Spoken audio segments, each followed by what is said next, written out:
3, we're going live. Good afternoon, everyone, and welcome to our webinar, STS 101. My name is Allie Stiefel, and I'm the director of the Regeneron Science Talent Search, a program of Society for Science. Today, we are going to talk about a quick overview of the Regeneron Science Talent Search. And if you're looking for something more in depth about how the program works and the application, we have some great resources that you can check out. We'll mention at the end of this call. But the exciting thing about today is we have two very special guests who will join us for a live question and answer, first with me, and then your questions from the audience. So as we're going through the presentation today, if you have a question for me or a question for our two special guests, please leave them in the chat and we'll have a chance for them to answer those towards the end. So thank you for your interest in the Science Talent Search. We're going to learn a little bit about it today.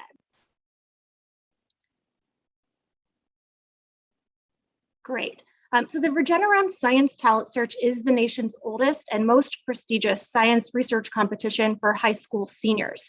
It is the oldest in the United States, and it's been around since 1942. It started as a result of a conversation held at the World's Fair between CEO of Westinghouse and a representative of Society for Science. We're the nonprofit organization that has owned and produced the event since its very beginning. The program was first founded in a relationship with Westinghouse and then sponsorship under Intel and now Regeneron for the past several years.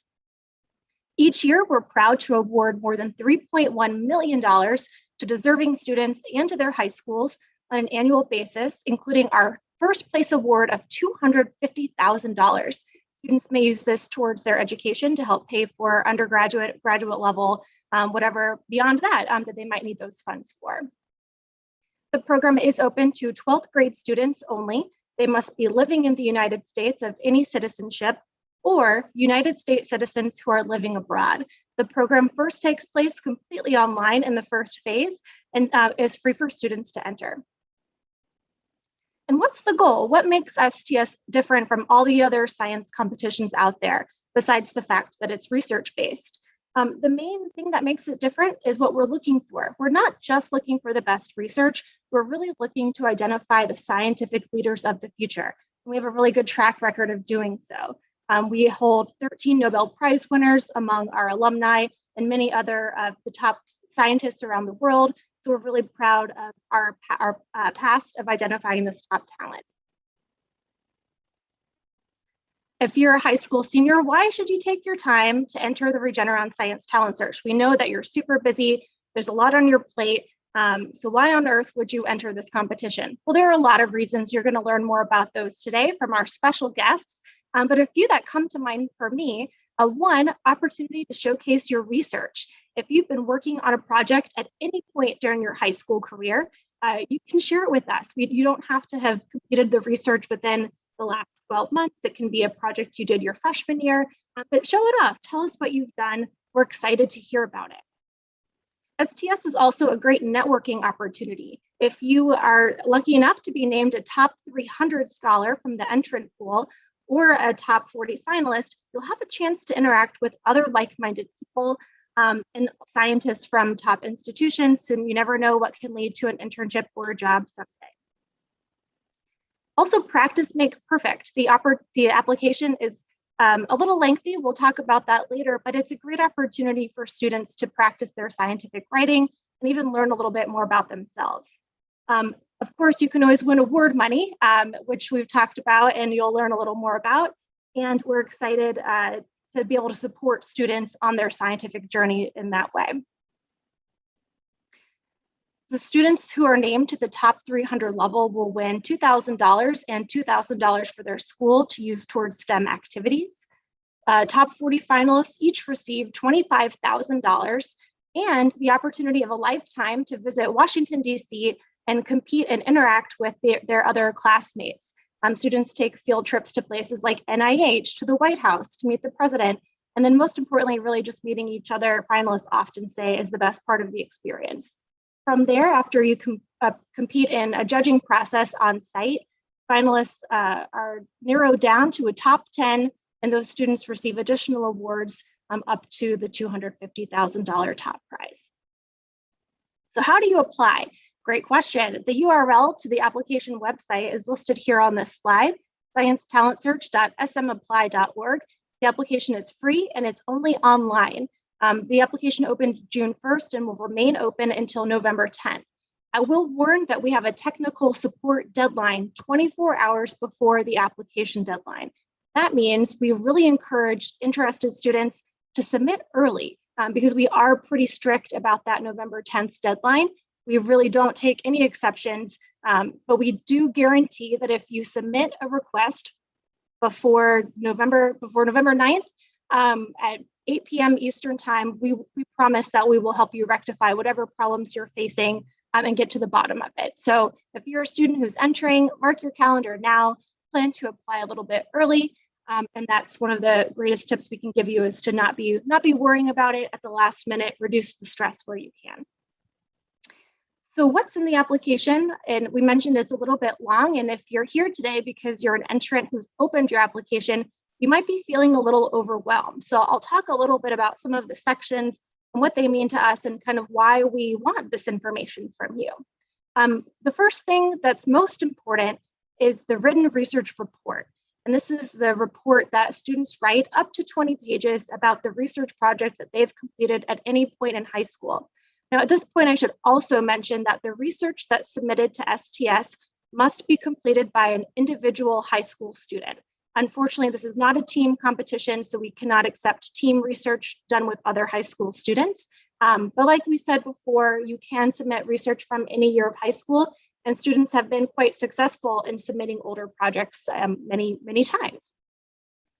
If you are looking for guidelines of what you should include in this research report, we really recommend that you check out the official rules book, which can be found on the application website, linked multiple places. There is an appendices. In the appendices, you'll find a one-pager that lists all the requirements of that 20-page research paper. If you have any questions beyond that, you can always email us at sts@societyforscience.org, and we'll be happy to answer your specific questions about your paper. But the paper is a chance for you to show off what you've done in the course of this really incredible research that I'm sure you've been working on. And it might be for some students the first time they've had to write this work up into a paper. So be aware that we are completely aware of this, and we look forward to what you're sharing. Another really important aspect of the Science Talent Search application are the recommendations that come in from your teachers and from your scientific mentors. We also require a transcript as a recommendation type, and that comes from your guidance counselor through the high school report. But the recommendations from your teachers help us to determine who you are in the classroom and who you are within your school community. We know one of the things we're looking for, of course, is leadership if we're trying to identify the scientific leaders of the future. And your teachers will help us learn a little bit more about your character and the things that you're involved in. In terms of choosing a teacher or an adult to help with your educator recommendation, is the more formal name for what we call it, you can ask a variety of people. We do recommend that you ask a science teacher for one of your 2 allocated educator recommendations so that we know what you're like in a science classroom. But if you wanted to add a second recommendation in that type, you're allowed to have up to 2. And you're welcome to ask a coach or a boss from an after-school job or a teacher in another subject. Don't limit yourself. If there's an adult who you feel really knows you outside the classroom and is comfortable answering those questions, please feel free to ask them. That's why we give you that bandwidth. We want to know more about the real you. In terms of recommendations from your scientific mentors, or the project recommendation is what we formally call it, you may also request up to 2 of those. The project recommendations are really important to us because they help us determine, one, in some ways, if you are adhering to Regeneron STS rules of entry. If you worked with humans, do you have the right paperwork? Where did your data come from? Was it de-identified before it was given to you? Some of these details, the adults will help us through some of the questions that are asked of them. But also, most importantly, these recommendations help us to determine what you contributed to your project. We know that science very rarely is performed in a vacuum. It's often a team effort. So while we don't allow projects completed with other high school students, we know that maybe you worked in a lab with some adults or college students, and we want to know what you contributed to the work of that lab. What made it, what was your independent contribution? So your mentor will help us find the answers out to those questions and be very honest about your experience with them. So that's where that becomes helpful. Now, in the event that you were unmentored and you did not have a mentor who helped you with your project, kudos to you. That's tough. And we know that shows a lot of drive as well. So never fear. If you're in that position, here's what you need to do. You can ask a parent or another adult, maybe it's a teacher, who has any knowledge of your research project to fill that out for you. We would still like to hear from them, from another party that's not you, who can attest to the fact that this actually was kind of an unmentored project. The student did it on their own. And so they'll help us to verify that as they go through the question. So don't worry, that's what we recommend in your case. And if you have questions about that or about recommendations, again, feel free to email us. We do collect transcripts, as we mentioned. That's a core part of the application. And then within the application, besides submitting your research paper, there are a few sections that you'll need to fill out that might take a little bit of time. So one of those sections is the activity section. You might notice we only allow students to list up to 7 activity types. So that means you can, if you just select athletics, you can list all of your athletic achievements within that block if you would like and if it fits. Or if you wanted to split up your soccer versus your tennis into different blocks, you're welcome to do that too. It's up to you, but wanted to point that out that you could lump the types together if you would like to make the most out of what you can add to the application. But really what we're looking in this section is not like, were you the best soccer player in your town? Although if that's true, that's great. We want to know how you spend your time and how your experience doing research fits into that.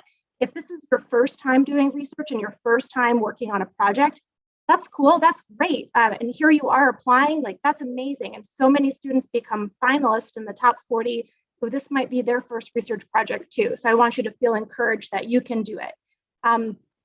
And if science is your life, that's great too. Kind of what you're involved in tells us a little bit more about you.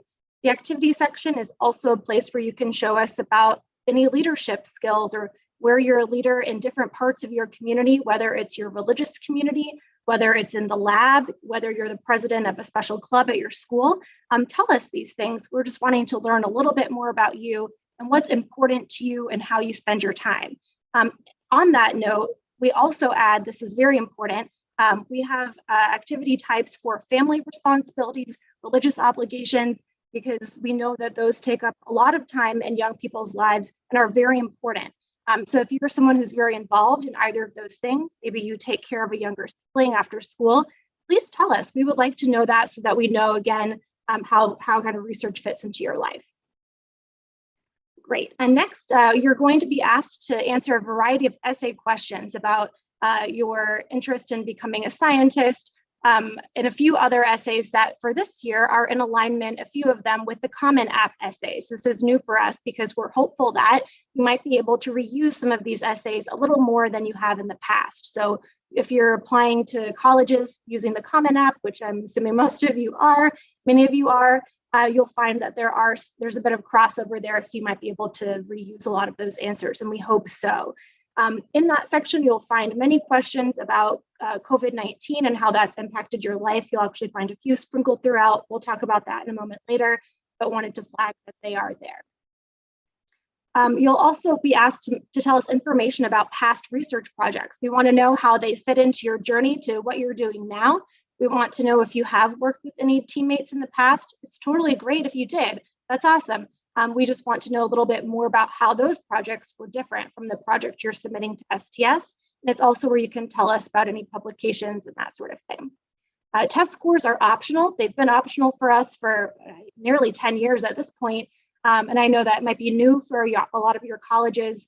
And maybe at this point, high school students are kind of used to not having them. But if you don't have them and you're worried about it, don't be worried about it. In a normal year pre-COVID, less than half of students submit them anyways. It's just an extra data point if you want to share it, but otherwise, don't sweat it.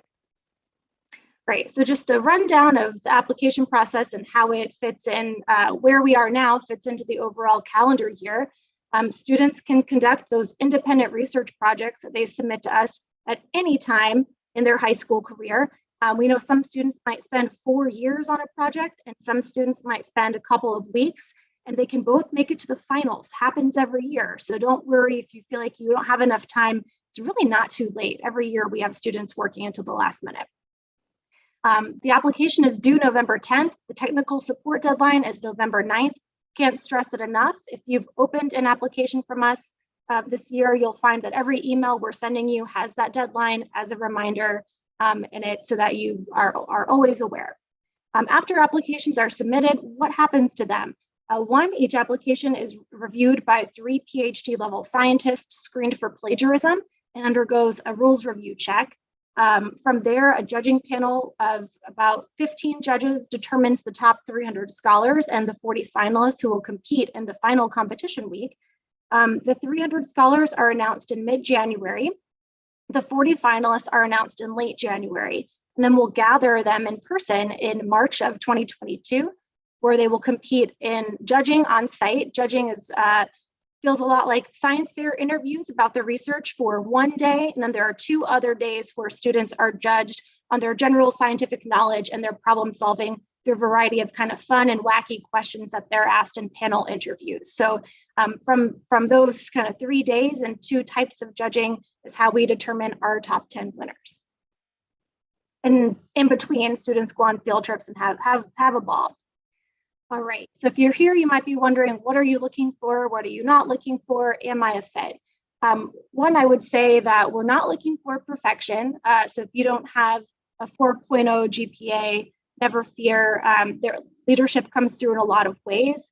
Your STEM skills and knowledge come through in a lot of ways. If your project is amazing, sometimes that can outweigh lower grades in a certain class. So we do have a holistic process. We have no cutoffs or quotas. So I would not be overly worried if you feel like you don't have a chance. That's not true.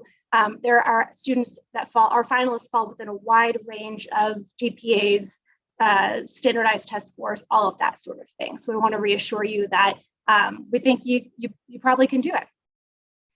Also like to reassure that students from certain states and schools are not favored over others. Sometimes people will look at our list of top 40 and they'll think, wow, there are a lot of students from New York in the top 40. So just wanted to mention that that's because we get a lot of applicants from certain states. So if you're from a state that doesn't show up as much on our list, hey, it might still be, you might be the only person applying from that state, although we wish there were more. So please know that you're welcome. This is for you. There are no cutoffs or quotas either in terms of the number of students who can apply from each school.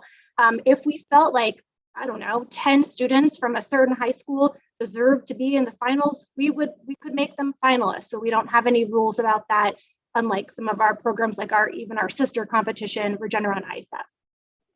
You don't have to work in a fancy lab or have a fancy mentor. Worth noting that I think 75%, if not 80% of our finalists last year did their research in a home environment, probably like many of you. And so you can be extremely successful to the point where our last 4 winners of the Science Talent Search, first place winners, all did their research in the home environment, even pre-COVID. So if you haven't had a chance to work in a fancy lab, it's great if you have. That's a great experience to have. But if you haven't, don't sweat it. There are plenty of students who do great without that, and that could be you. What we do want to see, we want to see student-driven research and independence in thinking. Show us what you came up with that contributed to your project. We love to see research from all disciplines. In some years, we just see more submitted in a certain subject than others. That's happened this year with COVID, a lot of computational projects. But we love whatever you're doing, we would love to see it. We like to see students taking advantage of opportunities that are available to them in demonstration of strong academic achievement and leadership. Most importantly, context. Tell us your full story. If you've overcome something that limited the amount of time you had to work on your project, by all means, tell us. That's important information when we're deciding who goes on to the next level. COVID-19 and how has it impacted the Regeneron Science Talent Search? You may or may not have seen that the March 2020 program and the March 2021 programs did take place virtually. We held judging processes. We had a lot of fun together in a virtual environment. We look forward to gathering those students together very soon for a retreat that we're having in person. So we're excited to meet them. But beyond that, what does it mean for you? If you're applying this year, like, yeah, that's great, but like, what about me? And what I would tell you is, one, we know you maybe have worked on projects at home. That was true last year. And like I said, you can be very successful with an at-home project, even in a prior year. And beyond what you can do at home, we also have made some modifications to our application process. We want to reassure you, one, we are also human beings. All of us who run the Science Talent Search, all of the people who score the applications and who help us decide the winners, we've all been living through the pandemic too. And we are totally aware that students couldn't take standardized tests, that you've been taking school on Zoom for the last year and a half in a lot of cases. Life just isn't really normal. You didn't get to do as many competitions and that kind of thing. So one, be rest assured, we know this. You're not held compared in that way against finalists from prior years when they didn't have kind of those same hurdles to overcome. So we are aware, absolutely, and we want you to know that. One, we continue to be test optional. We've asked a lot of COVID-19 related questions of your guidance counselors and your teachers. We want to know how your school adapted. What was your learning environment? How much did it change? There are plenty of essays where you're welcome to tell us how COVID-19 impacted your research and your life. Please do tell us, especially if you think there's information we need to know. And then our evaluators and judges go through training each year to know what they're looking for, so they're aware of any changes and trends in terms of working with high school students. So I want to reassure you that we totally get it, but we're still excited to see what you can do despite these circumstances. We know students did amazing work last year and that you can do the same. All right, so before we meet our special guests, I did want to give you, if you've lasted with me this long, wanted to give you some special tips that we really haven't shared as much before about ways students can get ahead in the application process, both in terms of timing and organizing yourself, and then just some tips and tricks to kind of drive you, things you can do now that will help you later. So here's my list. One, just spend an hour this week on your application. There are a few tasks that are pretty quick to get done that you might as well do now while you're sitting around watching TV, like the final few tasks where you enter like your basic home address and that kind of information. You'd rather be doing them now and save the form than scrambling on November 10th at 7:59 p.m. and miss the deadline, right? So do those little things now and you won't regret it later. Other thing I would do now, go through task 3 of the application. Task 3 is our rules wizard. It's been redesigned this year. So if you're watching this and you're an adult who supports students through the process, this is kind of worth noting that we've redone some of the questions in that section. So when you go through task 3, which is required anyways, you'll answer questions about your research project, and they'll kind of lead you down the path of what forms do you need to give us. So if you worked with humans or vertebrate animals or pathogens, you might require some paperwork or pre-approvals from an IRB or an IACUC before starting on that research. So if you work on task 3 now and you know what paperwork you owe, sometimes it can take a little bit of time to get that paperwork, and you don't want to be scrambling for that at the last minute either. So go ahead and do that now, and that'll save you some headache later. A lot of students have questions when they go through this form. Please feel free to email us, sts@societyforscience.org. Another thing you can do, subscribe to our emails and like the Society on social media, on Facebook and Instagram. We often share tips, quotes, inspirational things from our former finalists. So that's a great way to stay pumped up and in the know about STS. Mark your calendar with the application deadline, November 10th, or better yet, mark it for November 9th.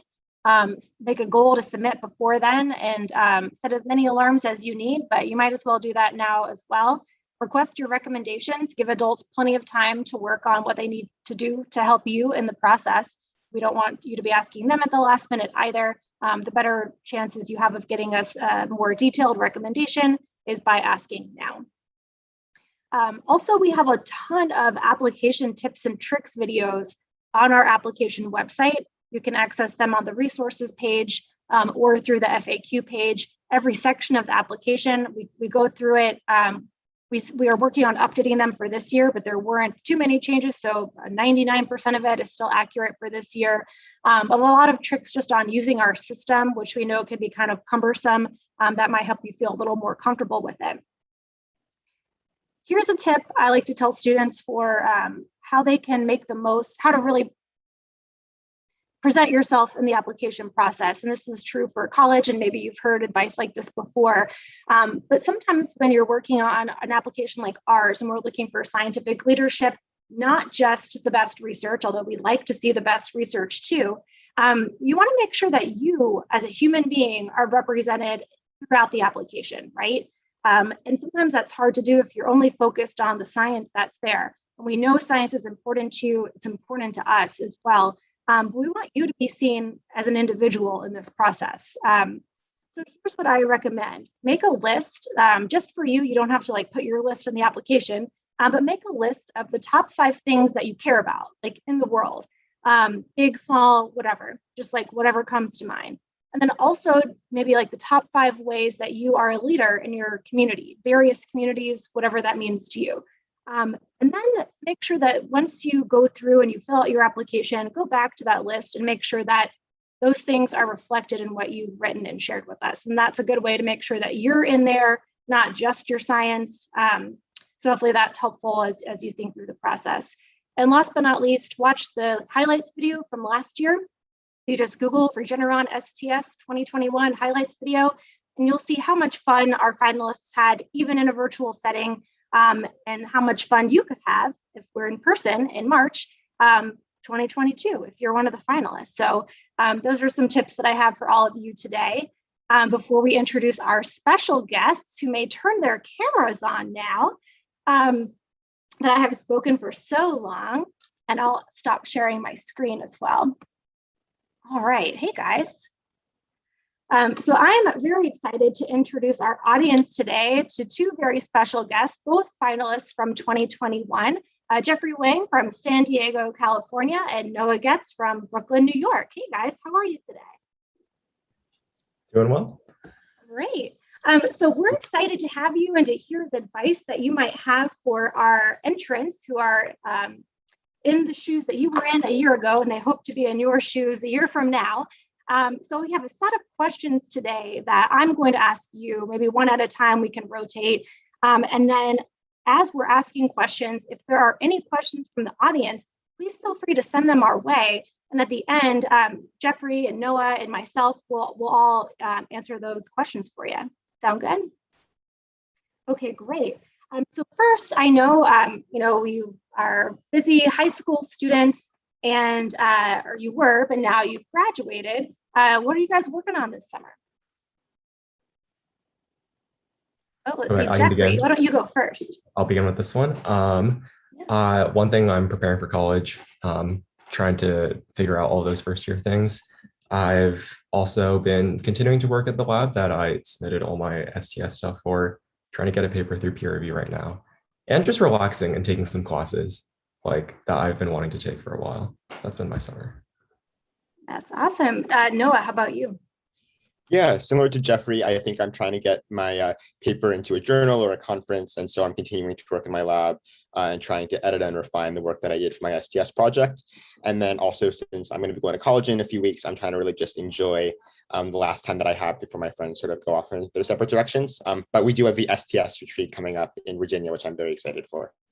Yeah, we are as well. Well, yeah, sounds like you all are both busy, but also getting that relaxation time in, which is important before you go on to these next steps. So good for you. So let's talk a little bit about kind of how you got started doing research as high school students. So we might have a variety of ages watching this today. So some students might already have a project, but some might be, curious to kind of get started. So Jeffrey, how how did you get started doing research as a high school student? Yeah, so I got into my current research place by just contacting professors, and I managed to find one that took me under his wing at a local immunology institute. And I think something that is maybe worth saying is that I think there's this conception that with big science competitions and stuff, you have to have gone to like RSI or some like big program or some big lab. It's totally not like that. I think a lot of times working in like a really small like environment where I was able to work directly with my professor a lot, and be able to form those types of relationships, like that is what helped me get started in research. I like formed a close relationship with this professor. We worked on the project, and for like the actual project idea, a lot of it, just like science, was experimental. I had some ideas, my professor had some ideas, and we spoke through them. And I did tons of experiments with, bioinformatics. That's what my project is about. And then eventually we started making progress there. That's awesome. And how did you find this professor who you worked with? For me, it was a matter of contacting people. I had a long-standing interest in computer science and computation, and my brother had worked in the same institute before, so like he gave me some emails of people that he thought would be like okay for me, and then I just started contacting them and getting in touch. That's great. Using your network, right? Everyone probably knows someone, or can not be afraid to ask for help is important. Noah, how about you? How did you get started doing research as a high school student? Yeah, so similar. I started just emailing professors and researchers, and I knew that I wanted to research Alzheimer's disease. So I went onto the pages of every single hospital and educational like institute in New York City, and just like Command F search for Alzheimer's, and like started writing emails to all of the labs, reading papers, and I think that there's this conception among high school students that there's no world in which this actual researcher is going to want to hear from you. But I really just encourage you to like send that email, because the worst case, they say that they can't talk to you. And a lot of times they'll say, hey, I'm not available or able to mentor someone, but I know a colleague of mine who can. And I also think that just in general, scientists really love hearing from young people who are inspired or are interested in their work. And so I think it's a really worthwhile investment to make in your time. Yeah, no, that's very true. And I think now being one of the maybe a benefit of everyone being more comfortable in a virtual environment, is it's also very possible to have a virtual mentor even moving forward in the future. So keep that in mind too. But yeah, those are both all great ways to get started and to connect with people.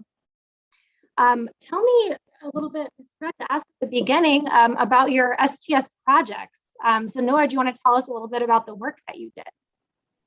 Yeah, I'd love to. So I worked in an Alzheimer's drug discovery lab, and they are researching a class of small molecules that have anti-inflammatory properties, and they're trying to go further down the drug discovery pipeline in order to develop into possible Alzheimer's therapeutics. And so my project was looking at using machine learning to identify which of those small molecules is most likely to have the anti-inflammatory effect that they're looking for. And I found that I was able to greatly increase the effect or the accuracy of my model by shifting from a classification approach where you're saying effective or ineffective to a more ranking approach where you're looking at the relative efficacies of all the different compounds.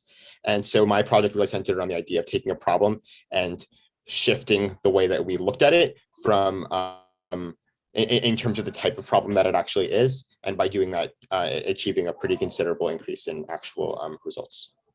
Awesome. And walk me through like the timeline of your project. When did you start your mentor versus, or connect with your mentor versus when were you doing the work, writing the paper, submitting to STS? Like, what did that look like for you? Yeah, so I reached out to my mentor in sophomore year of high school, and I started working in the lab in the summer after my sophomore year. I was doing a lot of wet lab work then that didn't end up contributing to my STS project, although it did give me a lot of like background in terms of the actual mechanisms and the processes that go on in the lab. And I had some free time some of the days that I was going home from the lab, and I started as a side project doing this computational thing. And when the summer ended, my high school was in the Bronx and my lab was in Manhattan, and it wasn't feasible for me to be able to get back to the lab in time after school. And so I started doing the computational project as my main project. And I worked on that through pretty much all of junior year, and started to get results, I think around the summer after junior year. Which is really helpful because that's the thing that you can do before you know the actual results. And so I think that's really helpful to get ahead of the game. I'd also like all the Oh, no, you might cut out there. I don't know if that's me or. Oh, Noah, are you with us? putting together your actual bibliography, putting together added results and final. Yeah, I'm sorry. I've Wi-Fi. But you able to hear me? Yeah, we can hear you now. Mhm. Okay, sorry. I missed the Ethernet cable from the concept. I got the results from my project towards the end of the summer. And then from there, I started writing my results and discussion section. And I finished everything around like 2 weeks before I think the submission, and we're just editing. Awesome. Yeah, that's almost like a tight timeline, but you did it, obviously. And Noah was our second place winner this year. So obviously it worked out very well for him. So that's amazing. Jeffrey, tell us about your research that you submitted to STS. Yeah, sure. So my project was similarly a computational biology project. As you mentioned, there have been a lot of those this year because of the pandemic. The sort of 1-minute elevator spiel I like to give people is that if fully stretched out, human DNA would take up 6 feet of space. I use this headphones cord to visualize that. But inside the cellular nucleus, it gets compacted into a space that's 1/10 the width of a human hair. So you can imagine the DNA gets like bundled up like this inside the nucleus. Obviously, this packing isn't done arbitrarily. Instead, there's a really systematic way that our DNA is packed and bundled that guides its downstream expression. In a lot of biological processes, like cancer, for example, you'll see that downstream changes in function arise from upstream changes in the 3D structure of DNA. You have like structural variations, translocations, and things like that. And my project was also a computational biology application that takes genomic data and identifies significant changes in this 3D conformation of DNA. That's incredible. And tell us the timeline of your work. When did you start and connect, and where does that fit into the deadline for STS for you? Yeah, so scarily similar to Noah, I reached out to my mentor in my sophomore year. I began in the summer before my junior year, and I worked through my junior year because it was a computational project. It was the sort of thing where I'd code and do stuff at home, and then like once every 2 weeks, I'd take the bus to my institute. And like that's how it was. And my project still isn't finished by any measure. We're still doing things, as I said, it's going through peer review right now. But by the time STS rolled around, I had like a really solid thing. I'd also presented it at a conference somewhere. So I'd gotten feedback and like had worked on it through that. That's awesome. And then, so you decided to apply to STS. Why? Like, how did you find out about STS, and what made you want to apply? And Jeffrey, you can go first this time. Yeah, I think it's something I had heard about, like you hear the vague names of a lot of like high school things just tossed around in the ether. But I think I've fully read about it in a Society for Science like newsletter or something. Subscribe to the newsletter. Subscribe to the newsletter, guys. And this was in the summer before my junior year, because I was just looking for just like extra things to do with my research, and then I came across this. Or summer after my junior year, summer before my senior year. Yeah, that makes sense timing wise. Noah, how about you? How did you find out about STS, and why did you decide to apply? So I've been really fortunate to go to a school where they have a research track for kids who choose to pursue it, where they sort of encourage us to apply to the Regeneron competition at the end of 4 years of high school. And so I ended up hearing about it from my research teacher at school. And I think that it was just a really good way to actually,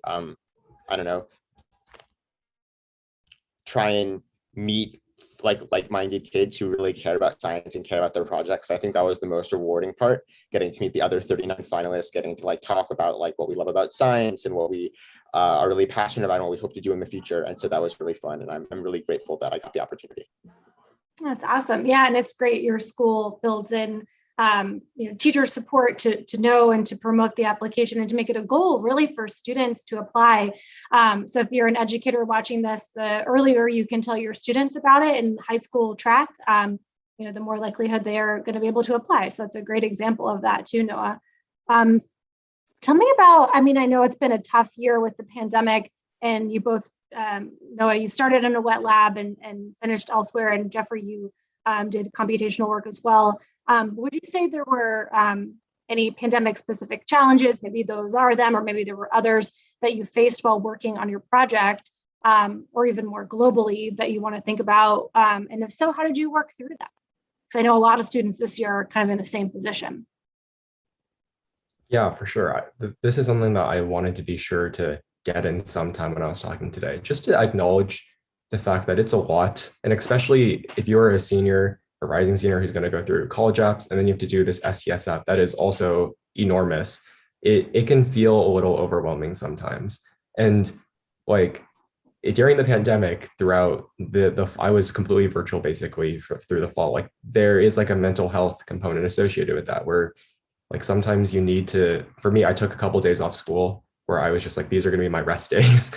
I'll do some work on my apps and stuff during those days, but like give myself like the rest I need. And for me, I think the biggest thing about the pandemic is that it just feels like it slows everything down, and it can make you feel a little like closed in sometimes. So trying to acknowledge that and then zoom out is what helped me a lot. And it helps also not just for STS, but for college apps, for like deciding where you're going to go for the next 4 years of your life. It's scary, but you work through it. Yeah, it's a really good point. And taking care of yourself is the most important thing that you can do. So totally agree. Noah, how about you? I think that, again, I had already had to shift to a computation project because of just distance-related constraints. But I know lots of people who had to do something similar because COVID shut down their lab. And labs are going to obviously prioritize their graduate students, their master's students over the high school research volunteers who are working there. And something that I would really strongly encourage people who might be in that situation to do is to start going online and teaching themselves some more computational skills. I can speak for myself that I had a lot of like web development experience, but nothing in terms of like data analytics, bioinformatics, machine learning. And that was stuff that I spent a good deal of the summer after my junior year trying to teach myself. And something else I would try and say is that I think especially now, when a lot of labs have weird restrictions on who's allowed in, something you can email is instead of just saying, hey, can you mentor me in the traditional sense, you can also say, hey, would you maybe give me access to your data so I could try running some analysis on it? And that can make the basis for a fantastic project, and something that I think would give you a lot of the benefits of working in a lab while also allowing you to evade some of the restrictions that COVID has imposed on everyone. Yeah, definitely. That is great advice, Noah. How about we'll take turns kind of answering the rest of the questions here. Curious to know, Jeffrey, what would you say was the biggest challenge of submitting your application, and was the long application worth all the effort in the end? Yeah, so this application's huge, guys. It's big, right? And there's a lot of questions. There's the 20-page research report, but then there's a lot of questions. There's recs that you need to get. The biggest challenge of submitting the application, probably, I think with the research report, when you have like some body of research to draw on, a lot of it is fitting together the pieces. And that's also like a very satisfying process. I think the biggest challenge for me was staying on top of like all of the different components that need to come together. So like ask for those recs early. That's something that I didn't do. And that like kind of almost bit me back in the butt. And like I finished my essay questions pretty close to the deadline. So staying on top of all of those things is definitely like a very good thing to do. Got it. Good advice. And then what's the next one? Noah, do you have any tips in particular for writing the research paper or other general application tips for students? In terms of the essays, I think that something that I think is important to get across in the essay specifically is what your particular approach to science is. I think that that's something that takes a lot of self-reflection to get at. And so I think that before starting some of the questions, it might be helpful to like sit down and reflect on how you in particular approach science, and then use that to lens the way in which you answer the questions. Yeah, that's good advice. Maybe we'll ask you both this question. Were you surprised to be named top 40 finalists? Yeah, I see nodding heads. Noah, tell me a little about that. Why do you think you were picked, or why were you so surprised? Well, I was surprised. I didn't think it was going to happen. Some of my friends were like, oh, this is. They'd made a bet with me. I had to take them out for like a really nice dinner if I'd gotten it, and I was like, nothing. It's not going to happen. And so I ended up using some of the Regeneron money to take my friends out for dinner, since I ended up losing that bet. But that was just such an incredible surprise. I remember so distinctly, I was on a call working on a project for my algorithms class, and I got an email from Ali saying that she needed to talk about something. And I freaked out because I thought that I had like forgotten to commit part of the Megaform, and I was like losing my spot as a semifinalist. And so I went on and I checked the Megaform, and I was like missing one of the forms. And so I like quickly filled it out, and then I called her back and I was like, I'm so sorry. And she's like, you're a finalist. And I was just like, that's insane. It was so unexpected. It was so crazy. I was just like, it was so crazy. Yeah, a very happy and memorable moment, and well-deserved, right? Absolutely. A lot of students always say they're surprised. Jeffrey, how about you? Where were you when you got that phone call, and how did you feel? I can't say I had as exciting an experience as Noah, but I was up late, I think, working on an English paper, and I got my call pretty late at night. I don't think I got an email. I think I just got a call. I might be misremembering that. But I screamed for a while after my call. And I think for like you're as a high school researcher, there's like this feeling of like imposter syndrome like everywhere. Like, you know, you never really think that you're good enough. But like having someone say like, you know, like your research matters, even for the semifinals too, like having that like sense of validation, like pushes me to want to continue doing science. I think that's like another really good part of this competition. Yeah, absolutely. Let's talk a little bit about finals week. You know, your experience was virtual, and so maybe our audience would like to know about some of your favorite things that you did. But I guess overall, Jeffrey, did anything surprise you about the finals week competition? Well, something that I really relished was being able to, one, develop all these relationships with a bunch of amazing scientists, but two, this is just like a little tidbit that I wasn't really expecting. Being able to meet like 4 Nobel laureates, that was awesome. And also getting like signed books and ties and such. Like, wait, hold on. I have one of mine in this drawer over here. Like, this is a signed tie by Wally Gilbert, who is basically like one of the fathers of molecular biology. And you can see down here, it's signed by him. I wore this thing to my school prom, guys. Like I had no shame. Nice. Dr. Gilbert is also a visual artist in addition to being a Nobel Prize winning scientist. So he designed those ties for the finalists. Yeah, that was definitely my favorite like jewel of the week. That's great. Yeah. And just for more context for our audience, we and in normal times, the students would travel to DC, and we treat them like rock stars because they are, and we want them to certainly feel that way. And in the virtual environment, we did our best to also plan programming that would make these students feel like rock stars and get some cool people to come talk and hang out and make it as fun as we could, and at home on our computers. And so, Noah, do you have a favorite memory from the virtual finals week competition that you would like to share? I also really enjoyed the Nobel laureates panel, or like the individual rooms, I guess, that I love. It's so like, it's called Constants of Motion. It's awesome. And that, in addition to the tie, is so cool. Just like be able to like have like these mementos is amazing. I also really enjoyed this talk that was given by the commencement speaker. I think was the term used.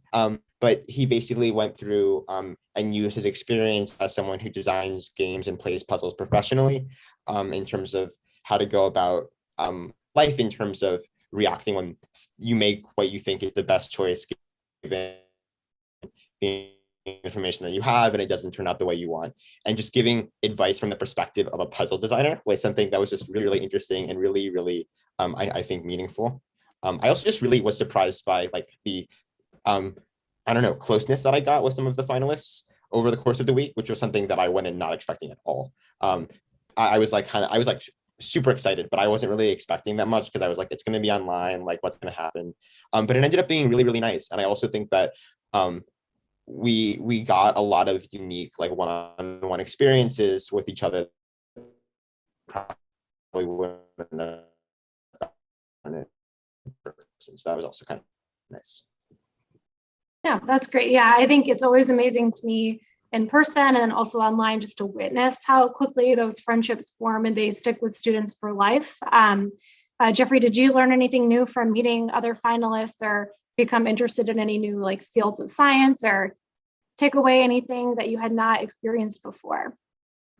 Definitely. One of the really great aspects of this, and this was still ported over surprisingly well for the virtual experience, was the just amount of speakers that were brought in. Like one company that was run by a former STS, I don't know if it was a finalist or semifinalist, but a former STS alum, was called Modern Fertility, basically a company that uses like big data and statistics and analytics and machine learning to identify like the best options for like a prospective mother. And I just thought that was like so cool because it just constantly shows you like how many more things you can do with computation and data. There are also speakers from the Regeneron Center for Innovation, and they talked about more ways that Regeneron literally processes thousands, hundreds of thousands of genomes every single day. Like it was a very eye-opening in that sense. Awesome.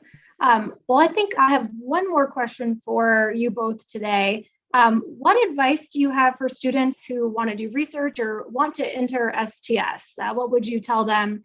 Noah, do you want to go first? Yeah, I would say that no matter how unlikely the outcome seems, you will never know like how much you will get out of this experience unless you actually go through the process of applying. And I can speak for myself. I know the application was arduous, but the amount of relationships that I got in the end, the amount of learning that was crammed into that 1 week was just so valuable that it is so worth your time to apply. And you do not know what you're capable of, so I really think it's worth giving it a shot. And also even regardless of the result, I think the actual action of putting together a research paper as a high school student is such a valuable educational experience. That will do a lot for what you want to do in the future, whether that's in academia or elsewhere. So I think that just search because I had to work on a lot explaining it to other people as well as sort of compiling it into this document that I needed to be consistent with like academic standards. Yeah, that's great. I mean, that's a good point too, right? Even if nothing happens from your application, like just the experience of doing that is so demonstrative of so many skills. When you go to college or you go for your first research job, you'll always have that as what a good learning experience for people your age. So yeah, I think that's all excellent advice. Jeffrey, how about you?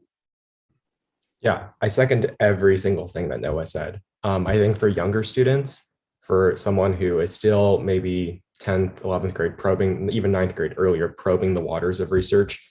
And I know this sounds so cliched, but I'll justify it afterward. You have to do something that you love doing. And I think for scientific research, this is particularly important because there will be so many nights and days where you just get back frustrating results and where because it's experimental, you'll do experiments that don't work. And one of the big things about science research that's been so valuable for me is being like placed into those situations, but loving what I do enough to continue doing it even when I get frustrated. So that's what I'd say for scientific research. And I think for STS, like I second every single thing that Noah said. For me, putting together that paper was really valuable, and it served as the basis for like an actual paper that I tried submitting to a journal. That's one of the really good, pathways there. And for the essay questions, you said there's Common App questions now. Like there's so much overlap, and the experience itself also is really, really valuable. And you'll get downstream things that you can use with that experience. Yeah. Well, thank you all so much for being here today, Jeffrey and Noah. It was awesome to see you. And we love how our alumni always come back and have great stories to tell and are just great role models for younger people. So thank you all so much. Really appreciate your being with me. And to our audience, thank you for tuning in, whether it's today with us live or a couple of weeks from now for this STS 101. Stay tuned. We have more webinars coming up this summer and fall. We'll be doing a session about recommendations. So for adults, you'll want to tune in for that. A little more in depth about the STS rules of entry. So that'll be great for anyone who works, especially with humans or animals or pathogens. Tune in. We want to make sure that we're helping you get the support that you need and you're doing projects that fit in our guidelines and rules. And hope to feature more great alumni like Jeffrey and Noah at future sessions. So thank you for tuning in. Please email us at sts@societyforscience.org. If you have any questions at all, our team is here to help. Thanks so much. Bye-bye.